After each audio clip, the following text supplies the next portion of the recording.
Graças e paz, povo de Deus, bem-vindos ao Devocional Pregai.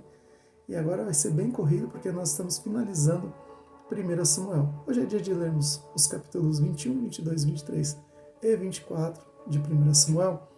E eu quero só relembrar aqui com os irmãos, no capítulo 21, Davi foge de Saul.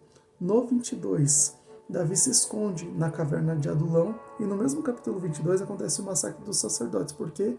Porque Saul acreditava que os sacerdotes haviam ajudado Davi, ou seja, os sacerdotes morrem por conta de Davi.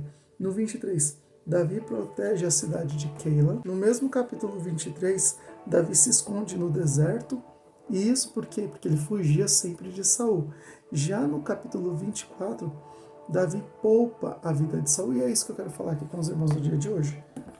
1 Samuel capítulo 24, versículo do 8 ao 11 da palavra do Senhor vai dizer assim: Davi saiu e gritou para ele: Ó, meu senhor, o rei. E quando Saul olhou para trás, Davi se curvou com o rosto em terra. Então ele gritou para Saul: Por que o Senhor dá ouvidos àqueles que dizem que eu procuro lhe fazer mal? Hoje mesmo o rei pode ver com os próprios olhos que isso não é verdade. O Senhor o entregou em minhas mãos na caverna. Alguns de meus homens me disseram que o matasse, mas eu o poupei, pois disse: jamais farei mal ao rei, pois ele é o ungido do Senhor. Veja, meu pai, o que tenho em minha mão. É um pedaço da borda do seu manto. Cortei seu manto, mas não matei o rei. Isso prova que não procuro lhe fazer mal e que não me rebelei, nem pequei contra o rei, embora esteja me perseguindo para me matar. Amém? Vamos falar aqui sobre este caso envolvendo Saul e Davi. Bom, a palavra do Senhor vai dizer que Saul persegue e quer matar Davi a todo custo. Ele persegue por diversos locais.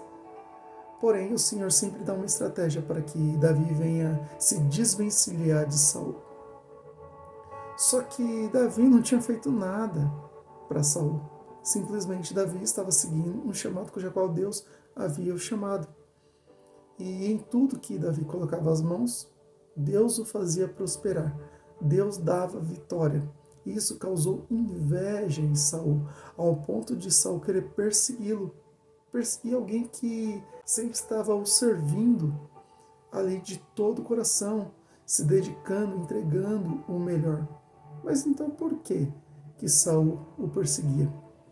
Lembra quando Saul desobedece a Deus, Deus retira o Espírito Santo da vida de Saul e envia um espírito mau? Então Saul ele age por influência maligna e por isso ele tenta por diversas vezes matar Davi.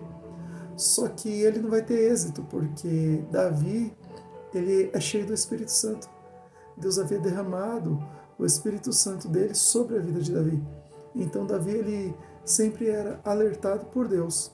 Ele era orientado de se desvencilhar de Saul. E em uma dessas vezes, escondido na caverna de Adulão, Saul entra nessa caverna. E Davi tem ali a possibilidade de fazer mal, matar Saul.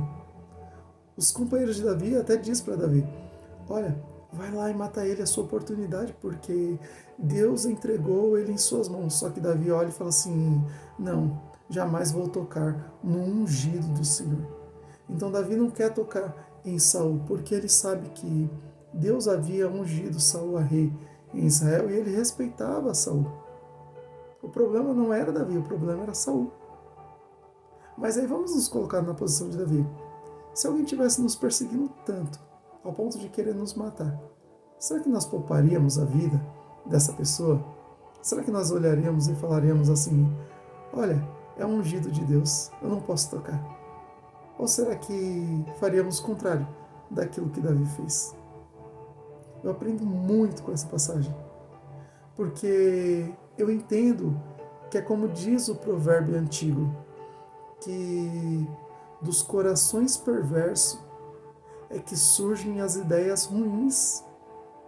As ações perversas, elas surgem desses corações. E Davi, ele tinha um coração bom. Davi era conhecido como o segundo coração de Deus. Então entenda, temos que fazer como Davi fez. Não pagar o mal com o mal, mas pagar o mal com o bem. Porque nós somos a diferença nessa terra. E não importa se é ungido ou se não é ungido. O nosso posicionamento reflete muito de quem nós somos. Lembre-se sempre, nós somos embaixadores de Cristo aqui na terra. Aquilo que fazemos, que falamos, que observamos, causa impactos positivos ou negativos. A Bíblia vai nos dizer que existe uma nuvem de testemunha que nos cerca. Então toma muito cuidado com o que você fala, como você age, o que você tem pensado. Trabalhe sua vida, sentimentos, coisas boas.